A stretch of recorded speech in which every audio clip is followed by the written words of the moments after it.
This kind of follow up to that next question in terms of the plan itself. It's a robust one, if you will. I mean, we've had 6 months to sort of digest it, but can you highlight some of the major milestones that were not part of the original plan, but now have become integrated into the new revised plan? I know we've been talking a lot about the Maryland benchmarks. Maybe we have an opportunity to touch a little bit more about that, but can you also maybe talk about this reentry navigator initiative that has also been part of the plan itself? Right. So what we know is when we have done research over the past several years and looking at how successful Maryland in general has been, other states have been, we realize that there are reporting requirements. We realize that there are metrics that we have to be able to reach for our federal partners. In Maryland, we decided to go one step further, or maybe even a couple of steps further.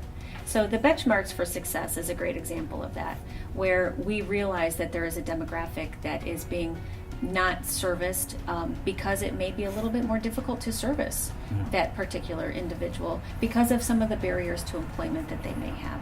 So what can we do as the state of Maryland to be able to show our commitment to every individual that may have additional barriers? And Benchmarks for Success allows us to do that. It allows us to look at an individual, their lifestyle, their environment, their transportation issues. What is it that we can do in order to be able to help to provide those services? And one area where there's a particular area of barrier to employment are those that are leaving the criminal justice system, those that are re-entering into society after some time serving in one of the correctional facilities. And that re-entry program is going to be crucial because not only does a job reduce recidivism rate remarkably, but it also provides an additional service. When we talk about economic growth in the state of Maryland, there is an increase in number of jobs. It's a very competitive market for employers to be able to hire qualified individuals.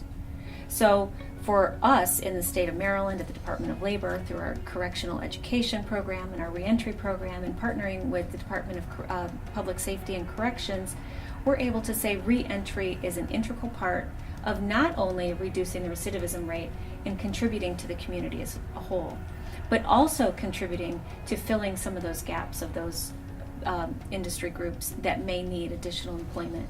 So we've been able to invest in additional reentry navigators across the state, whereas we had one main location for reentry services. We've seen a need to be able to branch out across the state to provide additional services for those ex-offenders that are coming that want to be reintegrated into the community.